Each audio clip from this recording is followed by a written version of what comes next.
Today, we are going to talk about how to gain business agility into your organization. And before we started, I would like to see where you are. So I wanted to check in. When I say check in, I mean, is it possible for you to write in the chat, please, where you are? I know that this is a global meeting and you are sitting around the world, and it would be so excited to see where you are. So please write in what country you are so we can get a little sight over that. I sit in Sweden. Oh, here I see. Welcome, Canada. This is so exciting, I think. We are all over the world. Yes, and here is also one more from Canada. I say hello to Germany. That's wonderful. Do we have one more country before we go on? Yeah. Ah, that's great. I think we have from Finland. That's good. Thank you so much for checking into this meeting. Today, we are going to listen to our guest speaker. Next slide, please. Thank you very much. To our guest speaker, Carina Höyheim. And after that, we are going to listen to Vanessa De Pass from Interfacing, and our regional manager from Europe, Mirko Thomas, is also going to have a session. Yes, and today's agenda will be, next slide, please.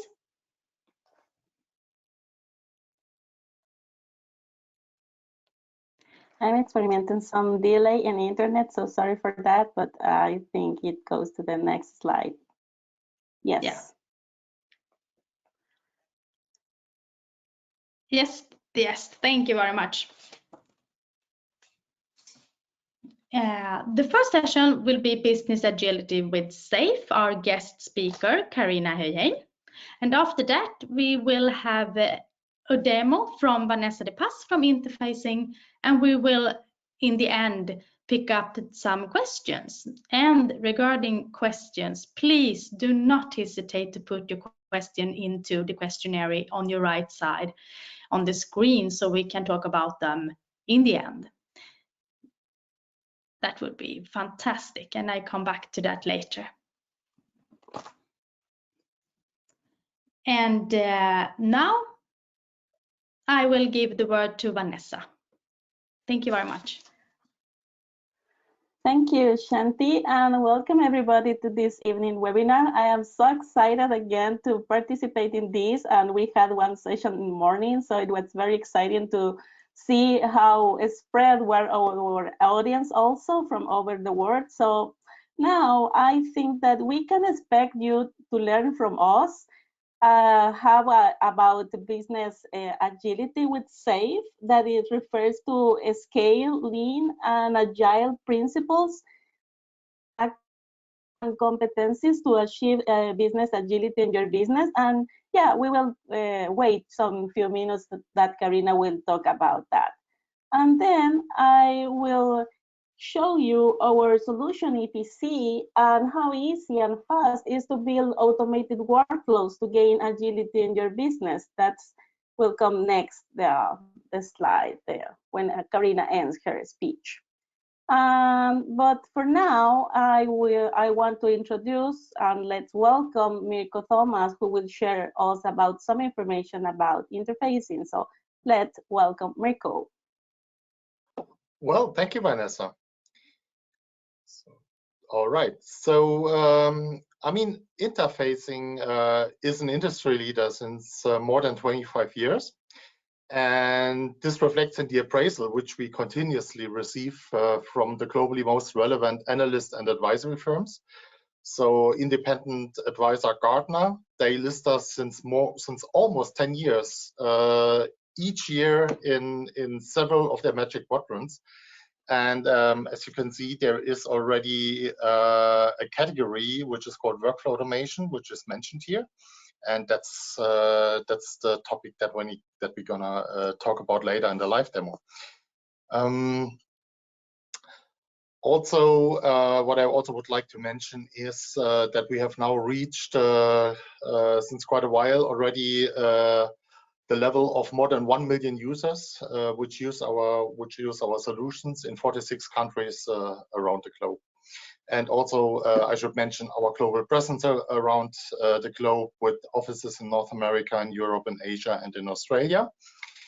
And if you please switch to the next slide, Vanessa. What I also would like to mention before we start to listen to our guest speaker is that in the live demo, you're gonna see how easy it is for any business user to use our low-code automation platform and to really build your own applications. And what is also really worth to mention, and what makes us quite unique, is that our automation platform is integrated in our whole digital business transformation suite. So it means you can model, you can document your processes in our EPC repository, and then directly based on that or leveraging that, you can automate these processes with our low-code platform. And again, it will be exciting for you to see how easy that is, and Vanessa will show you that later. But before we get there, we learn a little bit about business agility, because low-code automation enables you to gain business agility. So Carina will give you a little bit of background on business agility with a special emphasis on a specific framework. Yeah, then please go ahead. Thank you, Mirko. Thank you for sharing us this information about interfacing. And if you want to hear more about us from us, just please write in the chat and we will try to get in touch with you at the end of this webinar. And we are just so pleased and excited to have this evening Carina Höyheim. She is certified as a Prince 2 Agile practitioner and also certified in leading and implementing SAFe with several years of experience in project management. And her background is also in IT. And in a few seconds, she will be sharing with us very interesting concepts, how to gain business agility in the organizations applying this framework that is SAFe. So yeah, please welcome Carina. Thank you so much, Vanessa. I'm very glad to be here, and I will guide you through SAFe. And SAFe stands for Scaled Agile Framework. And when we scale the Agile way of working, not only do we work Agile within the team, but within the whole organization, that demands that everyone in the business or the organization needs to be Agile or have an Agile mindset. So we talk about the team agility, but we also talk about the agility in the organization and the agility in innovation and operation. So it has to be throughout the entire organization, kind of. Could you please move on, Vanessa, to the next picture? And what happens normally when you start and build an organization is that you concentrate on the customer, you have the customer in center, and you try and please and satisfy your customer. Then you grow bigger and it becomes more and more obvious that you need to have a hierarchy, you need to have a stability in how you organize your work, and you grow even bigger, and the hierarchy becomes more and more important for you, how to organize around. And somewhere on that journey, you kind of forget, what about the customer? Who was the customer, and should he or she be in the center? Where should they be? And so what we need to concentrate on is both the speed of innovation in order to produce services and products that the customer would want to use. But on the other hand, we need to have the stability that the organization offers us. So what we need is a dual operating system, which is what SAFe really offers us. So please move on to the next picture. And so, as I mentioned, when we decide to not stay with agility within the teams, but go further with the agility and implement it in the entire organization, that also demands that we have people with the agile mindset. We have the finance or the economical systems that are set up for agile ways of counting. We have development and operations that have that mindset, but not least do we have the legal, the compliance parts set up for agile work, and of course the marketing. So everyone needs to be involved in delivering these solutions, and they also have to be aware of lean and agile frameworks. So please move on to the next picture. When we work agile, what we want to pinpoint is what are our value streams. So we need to find out what value stream or value streams do we have in our organization. What is it that really creates value to our end customer or end user? And it's so easy. We focus on the delays that we have. It takes an hour to make a request. How come that should be done in a half hour? How come you need a half hour or an hour to approve? That should be made in a coffee break. And we start and stress ourselves and our colleagues because we think that these delays are so important. It doesn't have to be 6 hours. It could be cut down to 3 or 4 hours. And then we try and run faster. But in fact, what we should really focus on is that when we've sent a request, maybe it stays for a week before someone approves it. Once it has been approved, maybe it waits for a week or two before someone starts and or start a development and so on. So we have a lot of handovers in a traditional organization.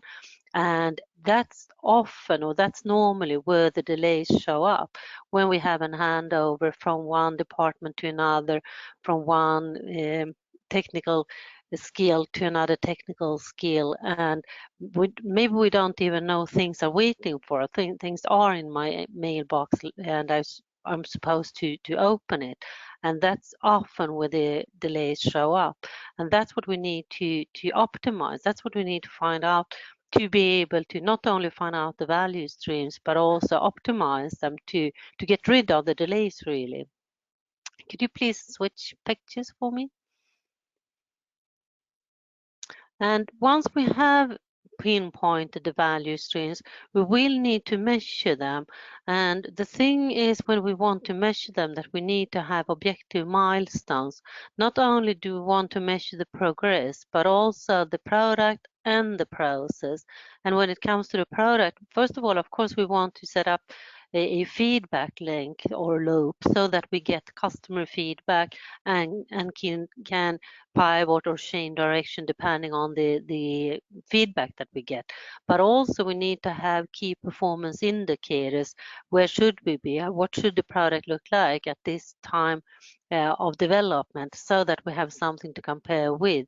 And these are the metrics that really have to be thought through. How do we know we're on track? How do we know we're not on track? And what are we supposed to do if we're not on track? And that's what the I&A stands for: inspect and adapt. Inspect and look to where we should have been and compare to that. And if you're not there, then adapt, and especially adapt according to the customer feedback that you get. And then you can please move on. Here we have 3 teams working with their cadence, and cadence is like a rhythm, and the rhythm that these teams have is the rhythm of the iteration. So some of them may have a sprint of 2 weeks, of 3 weeks, or 4 weeks, but they do iterate. So they work the Scrum way, or the according to the Agile frameworks. And they also probably have their demos or their reviews after each iteration. And probably they get customer feedback from the reviews that they give away and the demos that they show. But what they don't do is they don't show things together from team 1 to team 2 to team 3. They don't have system demos until the end of let's say 3 months or something. And then what happens is that the two teams that are ready, they will need to wait for the third team because they're depending on each other. And then the risk is high that they've been developing things now for, let's say, 2, 3, 4 months. And once they start and do a system demo, they find out that they have not used the same framework, they have not used the same connections, they have not used the same language or whatever, and they need to adopt a lot from one team to another. And so that's when we have the cadence, the rhythm within one team, when you don't synchronize in between the teams. And that's where SAFE comes in, when we need to synchronize from team 1 to team 3 to team 2 to make sure that what they do is in line with what the other teams are doing. And so could you please switch pictures for me?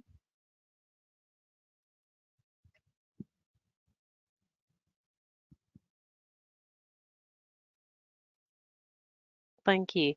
And so what we see now is the same teams, but now they have the cadence, they have the rhythm, and they have adopted the same rhythm. So let's say now they have sprints or iterations of 2 weeks each of them.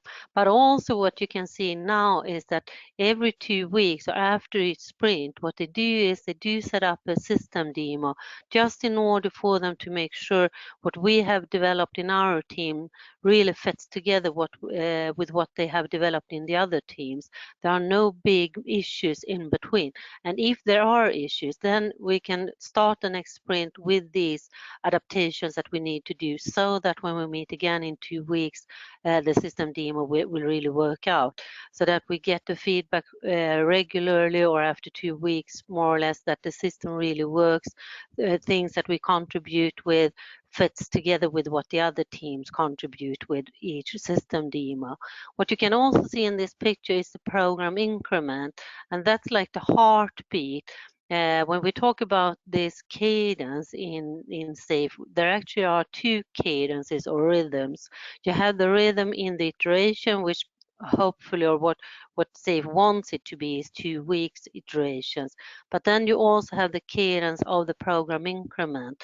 And a program increment normally is between 10 and 12 weeks. So normally you fit in 4 program increment in 1 year. And that's the rhythm that the entire organization has.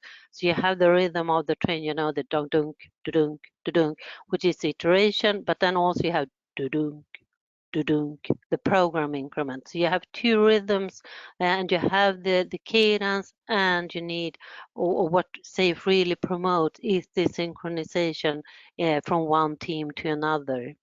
And now you can please switch pictures for me.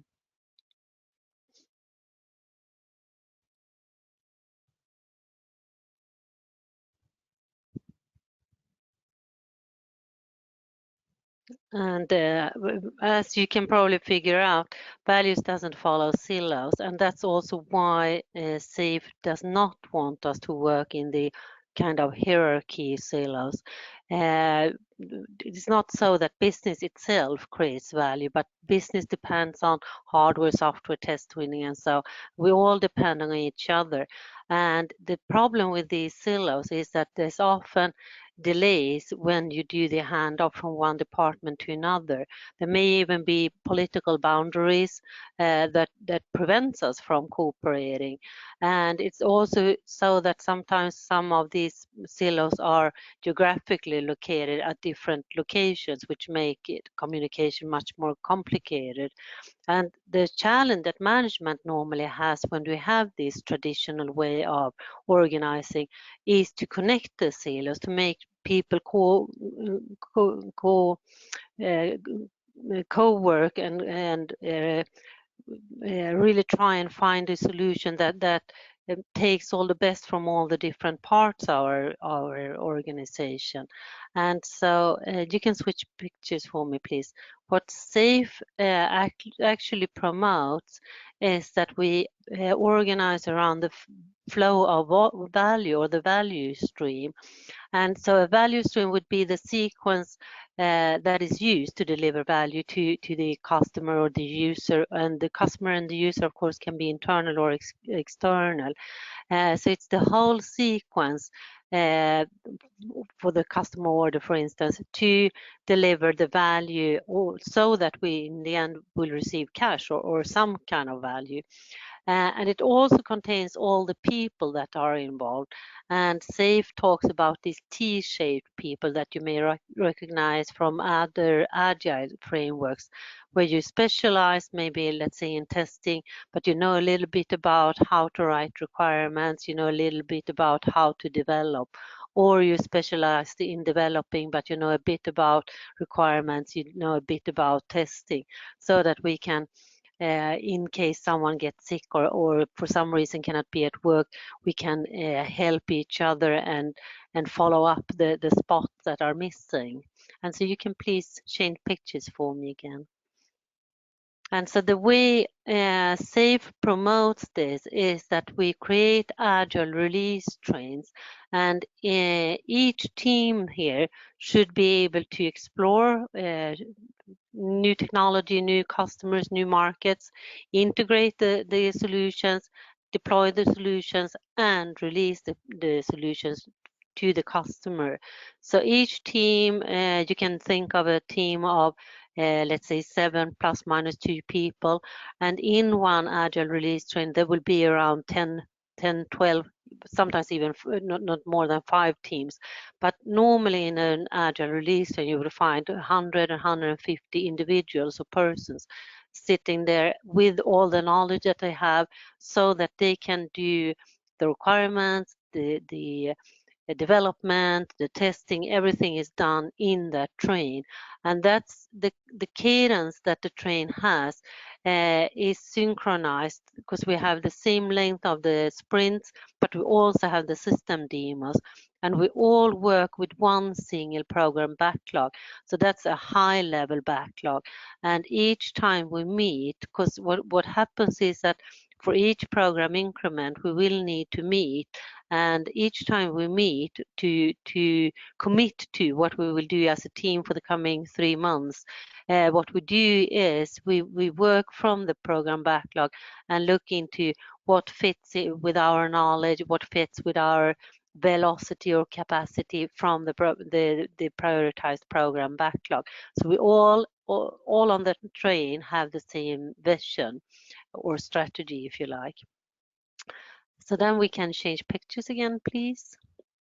And so what happens is that instead of working with the silos, we take all that knowledge, we take the business knowledge, we take the product knowledge, the hardware and software quality and testing, non-functional such as compliance, operations and security and so on, and put all that knowledge in the train so that we sit together and we have the same rhythm of going towards the customer.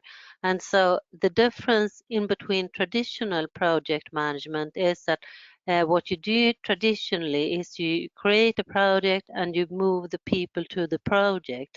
What SAFE wants to keep is to keep the team stable. Once you have started co-working well together, SAFE really wants to keep these teams and bring work to the people. So the other way around of thinking. Now we have a stable team, let them stay here on the train and go forward, and then they consume or produce work throughout the travel or throughout the journey that they're doing. And so then we can change pictures again, please. And as I mentioned, we have this program increment, and a program increment typically is 10, 12 weeks, so that you fit in 4 program increment in a year. And each time you start, or just before you start a program increment, what you will need to, at least before Corona, was meet 2 days with all these people that are on the train.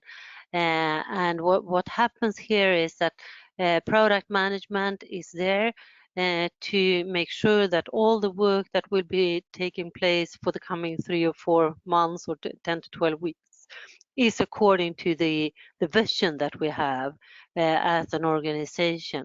The product management also has prepared the features that they want to have developed for the coming 3 months, and they have them with them as features. Then what happens at this meeting is that all the teams will be here. You can see some pictures of how they organize around one table each.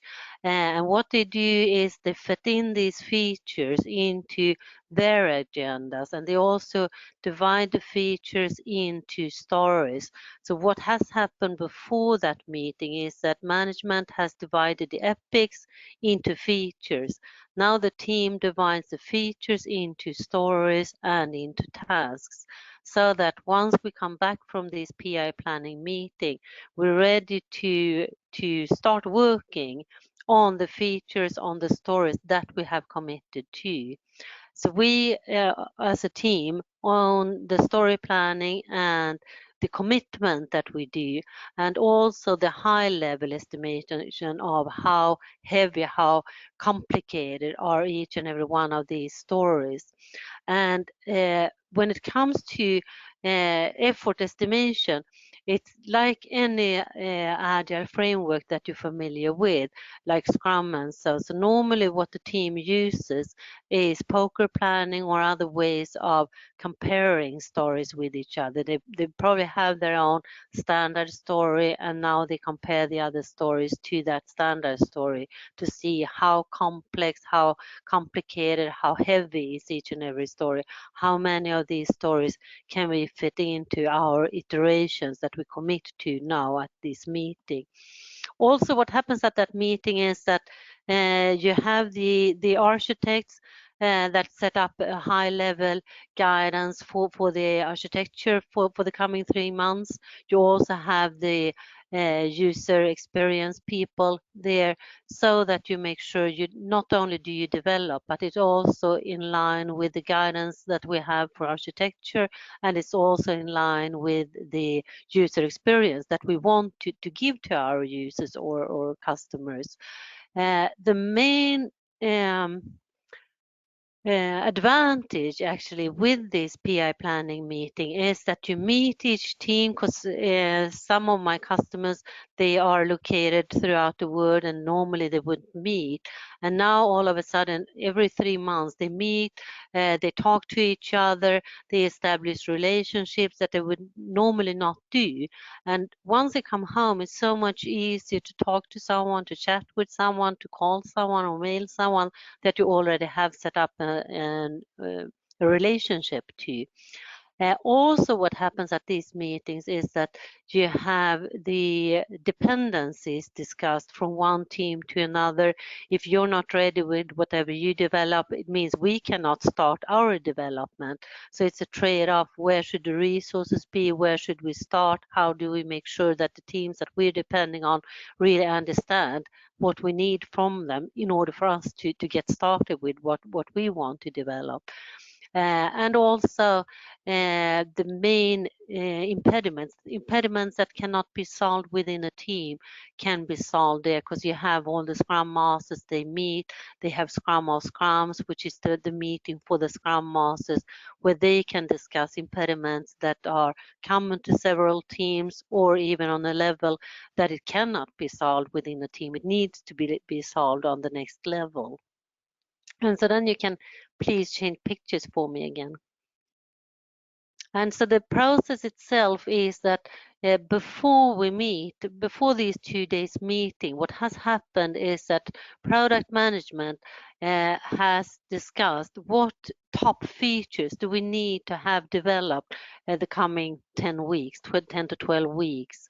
And as you can see, it should be aligned with a vision, but it should also include NFRs, non-functional requirements.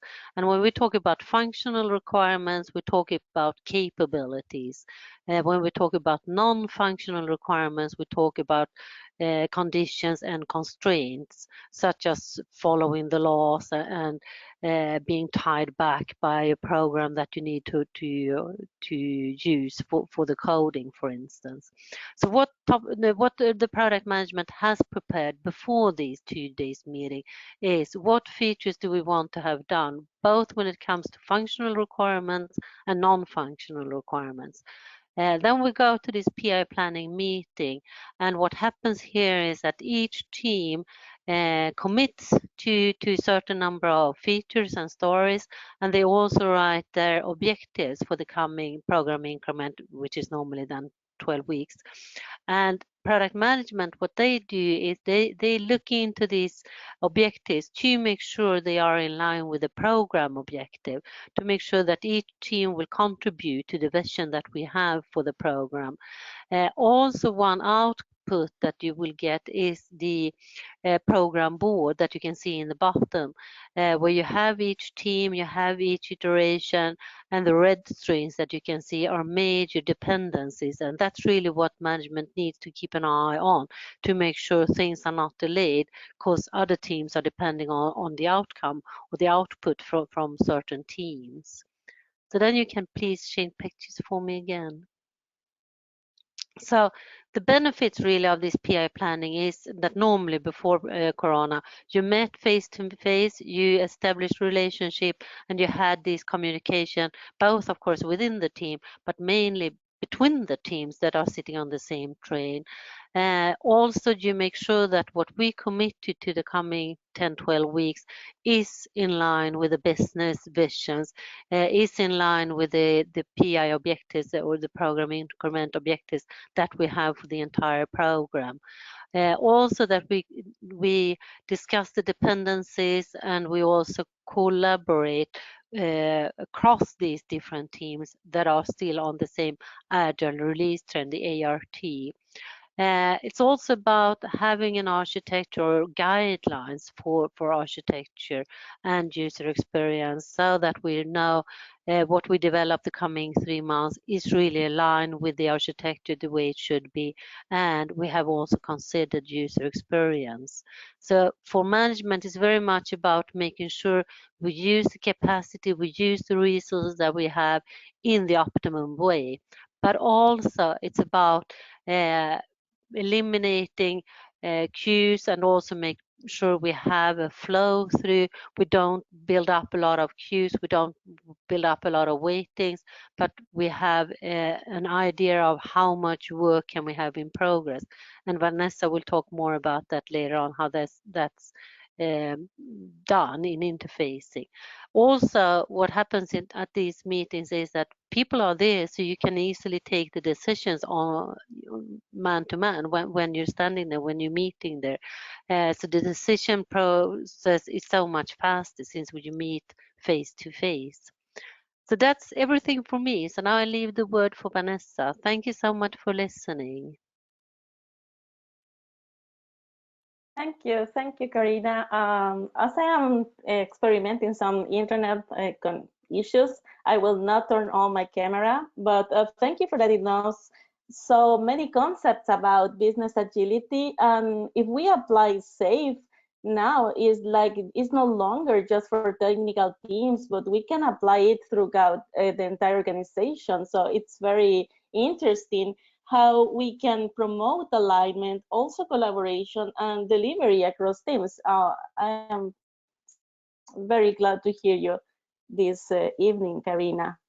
And moving on our webinar, we decided to present you a use case. This is how we approached and deployed a project when we had to manage some incidents. And it's referred that the organization can identify or analyze or maybe correct or prevent hazards and how to manage those in a platform collaborative. And everything began with a business requirement. In this case, an organization got in contact with us, and they told us that they wanted to prevent and duplicate the repeated incidents and just to improve the process management. so they can respond to the business and also to the experience of the employees that they wanted to respond in a quicker or faster way to their clients. Then with that business requirement that we had, our team met several users at that company and began that we call the elicitation phase, that we gather all the requirements. And in this case, we have some users that wanted to have a contextual information from incidents so they can report incidents with specific information. And also they wanted to have a collaborative platform so they can follow or respond to the incident resolution progress. And in this example, with these user stories that we gather in that phase when we got all the requirements, then our business analysts understood and analyzed the requirements that we had.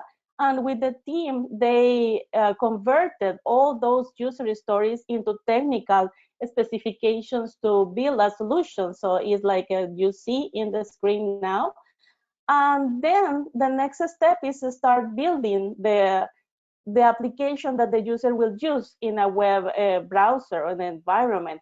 So now I will go through the demo. I will connect into my environment. So I will ask Shanti that maybe can help me just 1 second before I got login into my environment. Yes, of course.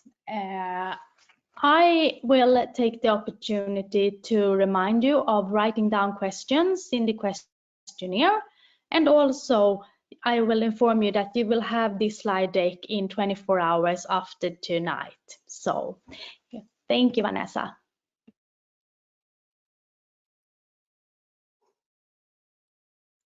I just want to double check if you can see my screen. Yes, Vanessa. Okay, great. So if I got back to the user story that that user wanted to have a platform that they can start a case or they can follow up a case, in our platform, it's needed a formulary to start writing or input the information. So I, as a business analyst, I am starting my environment, that is the designer. And the first step that I have to do is create an app. So I am clicking on an add button and I will give the name of my app.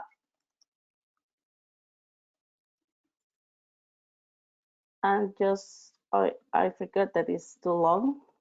So I just clicked some live demo. I clicked on create and it will start gathering the components that I need to build my app. So now it's here, live app, live demo. And as I told you, I need a form. So I am clicking here in list of forms. The first thing that I have to do is create a form. So I click on new. And I also give it a name. So I will give it a name, so create case.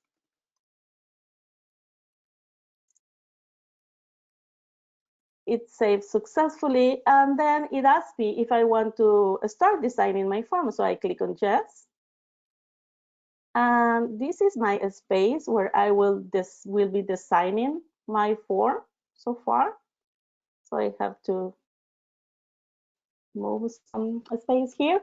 And for this example, I want to insert a logo from the company that I will work with. So in the left panel, it stands for toolbox. I have several components that I can use in my design. And some of them is called for layouts or forms or controls. But now I want to a layout with 2 columns. So I just drag and drop into my space. As you can see, it's so easy to do that. And from now, I don't have to have any technical knowledge. So in this case, I have the 2 columns.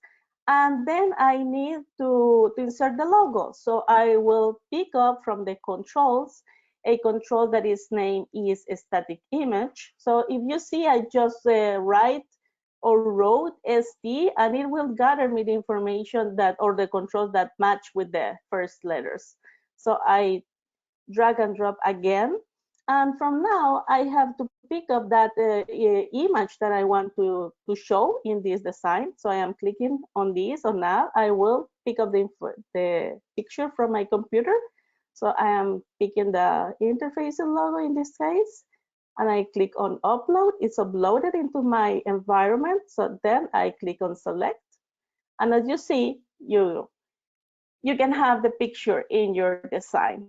Then I need because I am reading the technical specifications and I need the date where the incident case is created. So now I need a control that its name is date. So I am drag and drop again. And in this time, I have to change the caption because it reflects on the name that is the control, but I need the caption that I will just write date.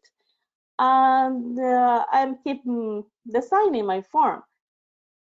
And in this case, I will add 3 columns because I need several components here.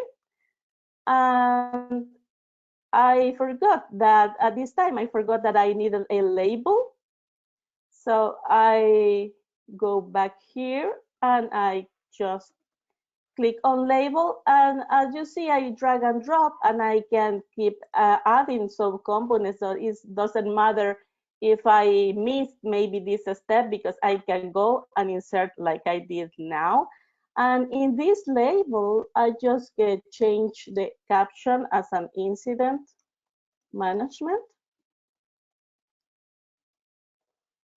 And I can change the background of this label. So I pick in the color. I can also change the font, the type of the font and the size. So I am just clicking here so you can see how it is. And then I can change the color of the font as well. So now it looks like that. Then I can go again to the controls or the components that I need.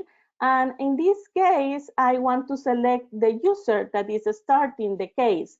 So I am choosing this control that is single select the drop down. I drag and drop again. And I just want to emphasize that it's so easy and too fast to build a application.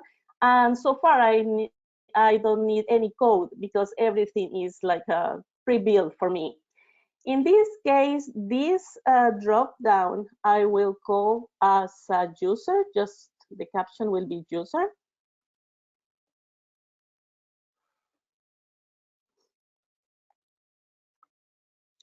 And because I have the list of the roles, or it could be the names, but in this case, I'm using the roles.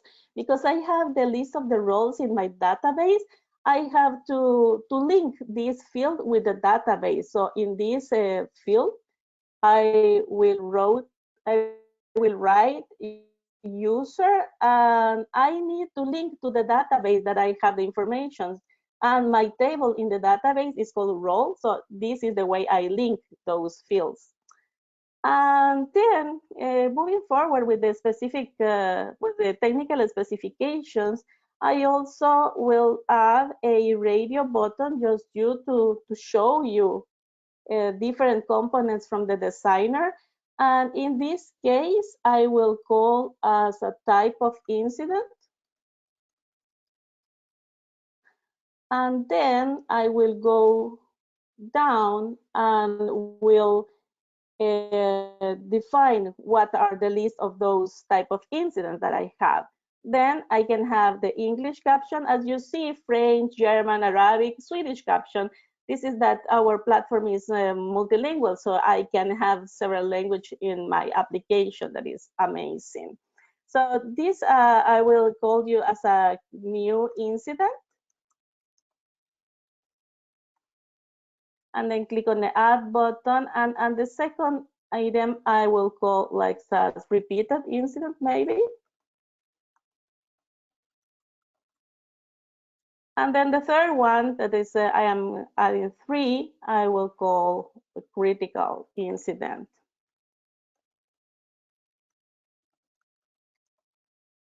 And then I can add more information, but in this example, I just pick in 3 and just click on OK, and you can see there are. So I'm moving from another component, and maybe the user need to attach a file to get more or detailed information. So I will use this component that is called file attachment. And in this case, I don't have to set any further specification. And the last component that I will add for now is a rich component text where is a text box where I can, the user can introduce or can write a more specific, like the word, if the user can have the word space to write. So I will write here, my caption will be description. And I can go further with the design, but at this time I want to show you that I can save the form. And in this case, it will generate the entities or the tables in the database. So I don't have to have the knowledge, the technical knowledge to build the database. So I just click on generate the link, yes. And so far, it seems that maybe I will not have any error. So I will deploy, and when I mean deploy is that I am building the application so the end user can see that in the web, in the browser. So I am deploying it. And it will also take some minutes, depend on the designer, on the components that I have built. And I can see in the output that it was successfully deployed. So it was good enough for now. And then I am moving to the browser. So I have to log in. It's supposed to be the end user that log in into. There's 10 minutes left for demo. Okay, thank you. I think I am almost done with this. If you can see my screen now, it is because this is my environment, it's for training and it's for the just demos. It looks like that, but it can be customized with the client specifications. But in this case, I can see that it's my form that I named create case. And you can see here is my design so far. So it is like the single select drop down. If you remember, is the role. So I can click on one of the users and I can choose one of the type of incident.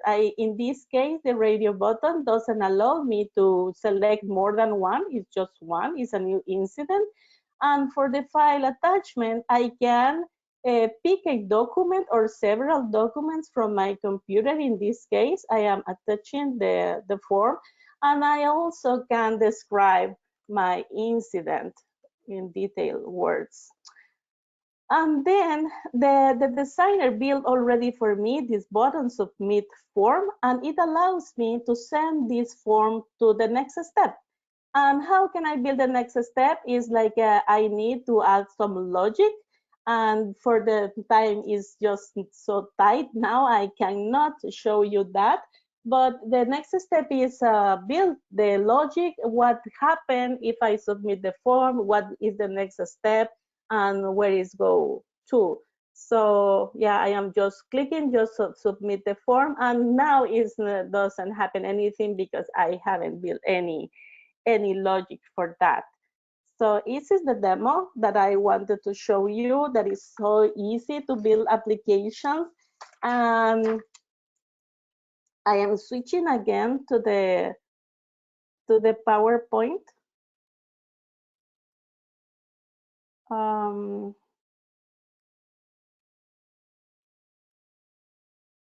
And I wanted to, I wanted to tell you that we, as a team in interfacing, we apply agile methodologies, and from SAFE, we highlight that we that we apply that competence that is Agile product delivery. So we focus on our customers and design solutions that I already told you, feasible, desirable, and sustainable. And we also tackle with the technical agility, because with this platform, we have the ability to easily adapt or integrate quality technical solutions, and also agile leadership, because we, with our example, can follow and can guide our clients to be more agile. And this is we can help in their journey, that now with the pandemic and everything is changing so fast, we can approach their requirements. So yeah, I think that I expect that you have learned and you have now more detailed information about this framework that we wanted to show you, and also a little bit of information about our low-code application that we wanted also to show this evening. So thank you.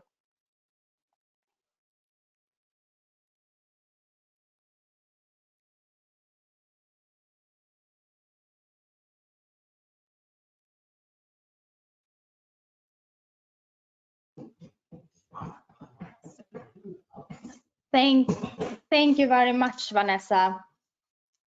Now it's time for us to see if we have got any questions, and we do. So my first question is for you, Carina. Are effort estimation methodology for SAFe different from other methodologies? If yes, which are the well-known ones? SAFe is actually just scaled Agile frameworks, so we still use the same frameworks as we do when we have like Scrum teams and so on. So the effort estimation that we use is the same that you recognize from Scrum, for instance. And normally what the teams do is they play poker, for instance, planning poker, or they have a story to compare with to see how complex, how heavy is this story that we're supposed to commit to. So it's not another way of effort estimation compared to traditional Agile work. Thank you so much, Carina. And I have also one question for you, Vanessa. Low-code development, how is it about that? Okay, thank you, Shanti. Yeah, quite interesting question, because low-code development means that most of the workflow development is just drag and drop, as I have done, as you saw in my live demo. This can be accomplished by any business user without prior knowledge of coding, but it's also addressed to developers when it's needed more complex requirements, and maybe to collect the specific information from the database, or depending on the complexity, maybe it's needed a API to connect for external resources or external systems. So then it's needed some code that we send this requirement to our developer team. So it's like those that mean low code development is addressed to business users and to developers. Thank you so much for that, Vanessa. Now the time is running from us, so I am going to end up with our next slide, which is our contacts. If you want to know more about what Carina has told us about, or if you would want to know more about the platform, do not hesitate to contact us, carina@höyheim.se. And if you like to come to us in interfacing, please sales@interfacing.com. And now it has been time for us to check out, and we would like to warm welcome you back to our next seminary or webinar. So thank you so much for being with us tonight from all of us at Interfacing. Thank you. Bye. Thank you, everybody. Thank you, and bye. See you next